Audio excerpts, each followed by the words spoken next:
오늘 우리에게 주시는 하나님의 말씀은 욥기 42장입니다. 욥기 42장 1절에서 6절까지 말씀입니다. 드라마 바이블로 낭독될 때에 눈과 마음으로 함께 읽도록 하겠습니다. 욥이 여호와께 대답하여 이르되 주께서는 못하실 일이 없사오며 무슨 계획이든지 못 이루실 것이 없는 줄 아오니 무지한 말로 이치를 가리는 자가 누구니까? 나는 깨닫지도 못한 일을 말하였고 스스로 알 수도 없고 헤아리기도 어려운 일을 말하였나이다. 내가 말하겠사오니 주는 들으시고 내가 주께 묻겠사오니 주여 내게 알게 하옵소서.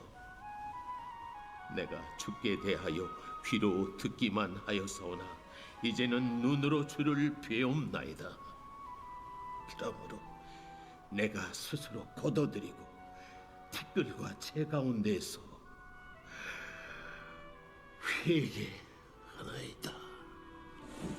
아멘. 오늘 말씀의 제목은 회개해야 하는 이유입니다. 오늘 본문은 하나님이 긴 침묵을 하시다가 드디어 말씀하셨을 때에 욥이 하나님 앞에 얼마나 잘못되었는지 인정하는 말씀입니다. 욥이 감당하기 힘든 큰 환난을 당한 것은 사실이지만 그것을 핑계로 삼는 것은 하나님 앞에 잘못된 모습이었습니다. 물론 그 많던 재산을 다 잃고 또 자녀들도 한꺼번에 먼저 보내게 되었고 건강마저 잃었으니 하나님을 원망할 수도 있고 세상에서 망가진 모습으로 살아갈 만도 했습니다. 그러나 하나님이 말씀하실 때에 욥은 깊이 깨닫게 되었습니다. 그 역시도 회개할 일이라는 것을 알게 되었습니다. 그렇다면 회개해야 하는 이유는 무엇인지 오늘 본문을 통해서 함께 알아보도록 하겠습니다. 첫째로 회개해야 하는 이유는 하나님의 전능하심을 믿지 못했기 때문입니다. 우리 함께 따라해 볼까요? 하나님의 전능하심을 믿지 못했기 때문입니다. 2절 말씀을 우리 함께 읽도록 하겠습니다. 주께서는 못하실 일이 없사오며 무슨 계획이든지 못 이루실 것이 없는 줄 아오니. 아멘. 욥은 자신의 상황이 심각하기 때문에 하나님에 대해 신뢰하지 못했음을 알게 되었습니다. 하나님이 침묵하고 계실 때에 사실은 마음이 흔들렸고 어떻게 해야 하는지 잘 모르는 지경이 되고 말았습니다. 그런데 하나님이 말씀으로 응답하실 때에 그 말씀을 들어보니까 하나님이 여전히 일하고 계셨습니다. 나는 가슴이 너무나 아파서 울부짖으며 애통해 하는 것이 나만 그렇게 서럽고 힘겨운 인생을 살아가고 있고 여기에 대해서 하나님은 아무 대책이 없어서 관망하고 있는 줄 알았는데 사실은 그렇지가 않았습니다. 하나님은 모든 자연 만물을 아주 섬세하게 다스리시면서 지금 이 모든 것들이 어떻게 살아가고 있는지 아주 작은 생물까지도 지금 하나님의 은혜 가운데 하나님의 돌보심 가운데 살아가고 있음을 깨달을 수 있도록 말씀해 주셨습니다. 그 중에 한 부분을 보면 욥기 37장 1절과 2절 말씀에 이로 말미암아 내 마음이 떨며 그 자리에서 흔들렸도다. 하나님의 음성 곧 그의 입에서 나오는 소리를 똑똑히 들으라 하고 말씀하시면서 지구의 공기 흐름과 온도 조절을 하시는 분이 하나님이라 하고 하늘의 별과 바다의 생명체 하나하나가 하나님의 돌보심으로 살아가고 있고 깊은 산속의 동물들이 먹고 사는 모든 일들이 다 하나님이 일하고 계시는 그런 것들이라고 말씀하셨습니다. 평소에는 별로 신경 쓰지 않는 그런 부분이었는데 하나님은 기가 막힐 정도로 이 세상의 모든 만물들을 돌봐주고 계셨습니다.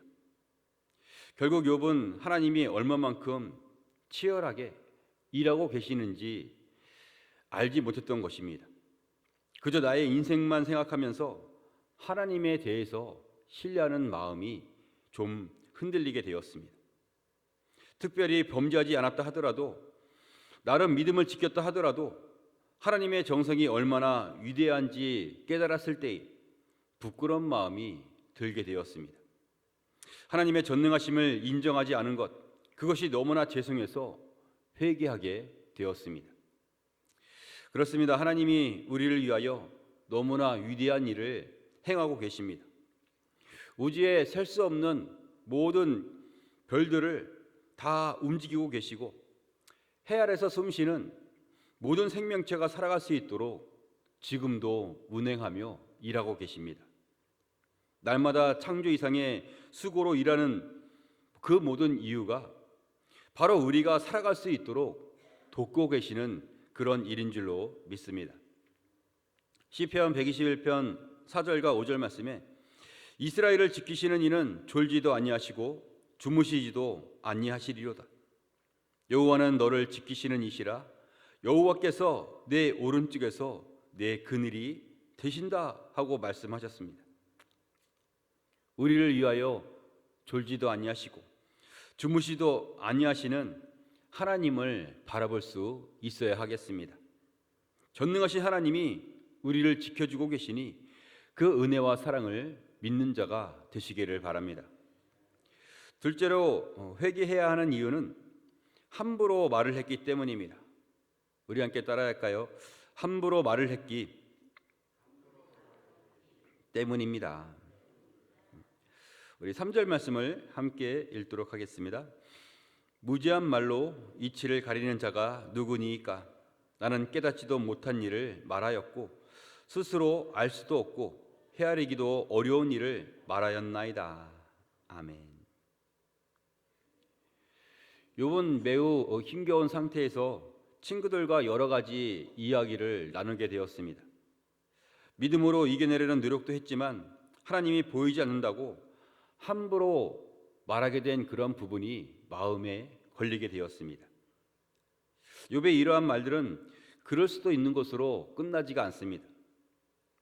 사실은 주님의 뜻을 흐리게 했고 주님의 마음을 아프게 했구나 하는 것을 알게 되었습니다.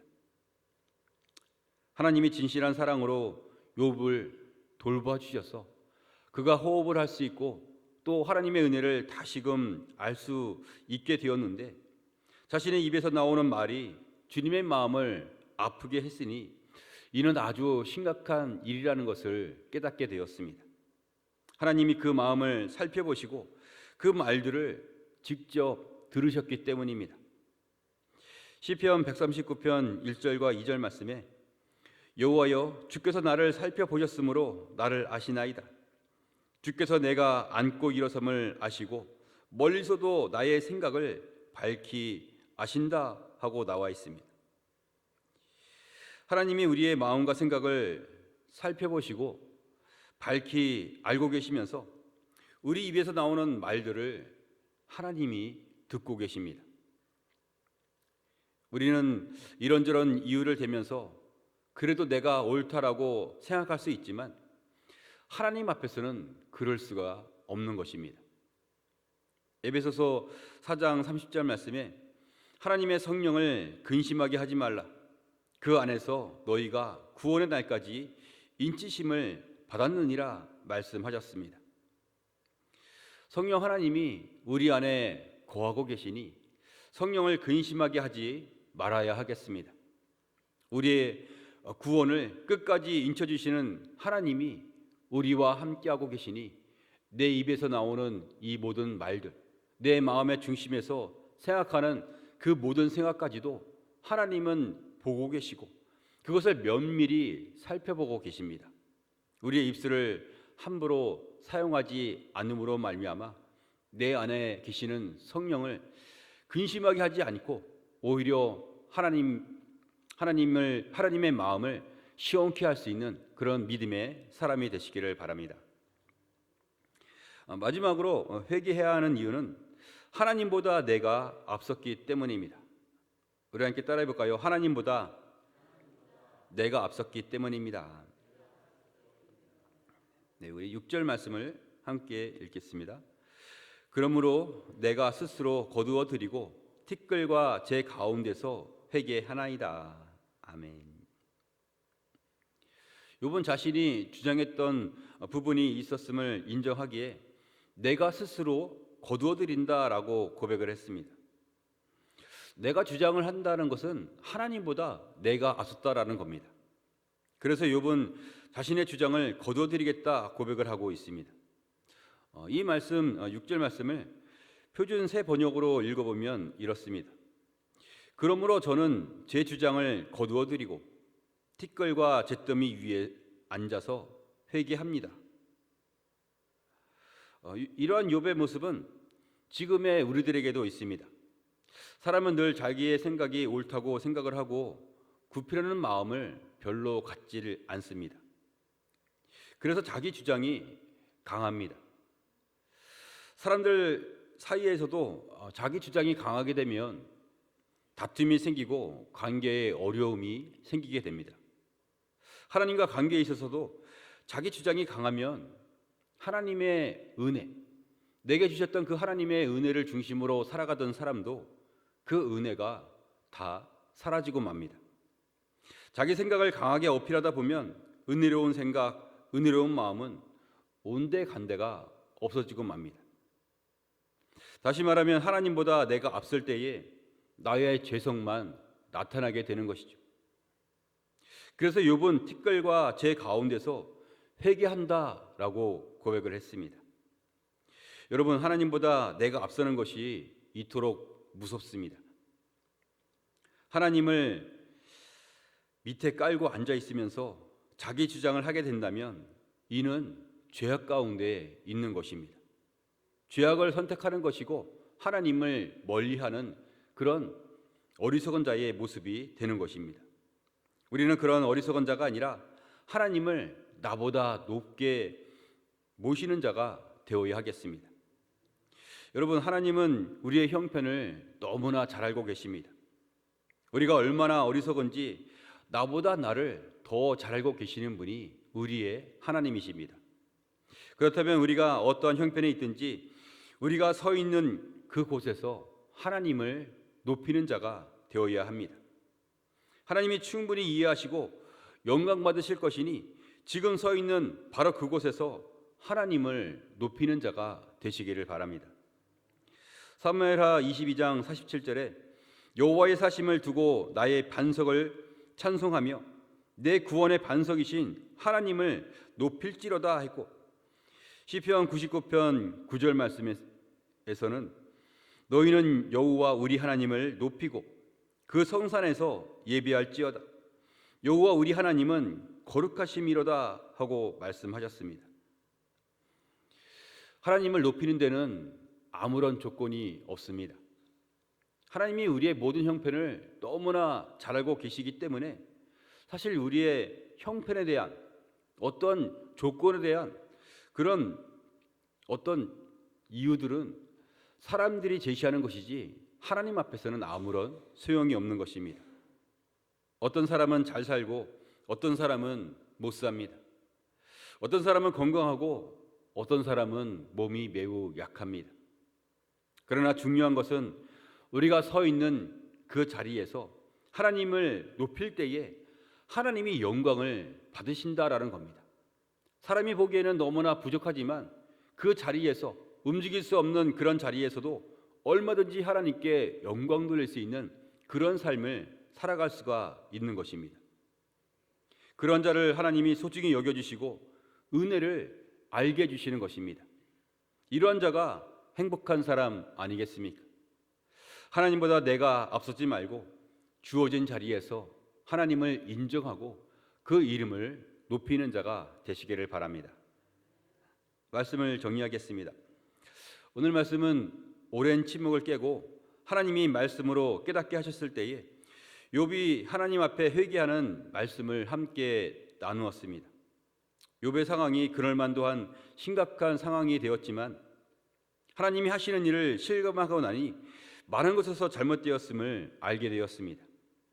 그래서 회개하는 이유를 세 가지로 알아보았는데, 회개해야 하는 이유는 첫째로 하나님의 전능하심을 믿지 못했기 때문입니다. 둘째로 함부로 말을 했기 때문입니다. 셋째로 하나님보다 내가 앞섰기 때문입니다. 우리들도 인생을 살아가는 것이 힘들고 어려운 부분이 있지만 그럴수록 하나님을 의지하는 자가 되어야 하겠습니다. 하나님이 이 세상 모든 만물을 세밀하게 운영하시듯 우리의 형편을 돌봐주고 계십니다. 그렇다면 우리들은 하나님의 전능하심을 믿는 자가 되어야 하겠습니다. 함부로 말을 하지 말아야 하겠습니다. 하나님보다 내가 앞서지 않도록 하나님의 이름만을 높이는 그런 믿음의 모습이 있어야 하겠습니다. 그리하여서 하나님의 신실하심을 찬양할 수 있는 믿음의 사람 다 될 수 있기를 주님의 이름으로 축원합니다.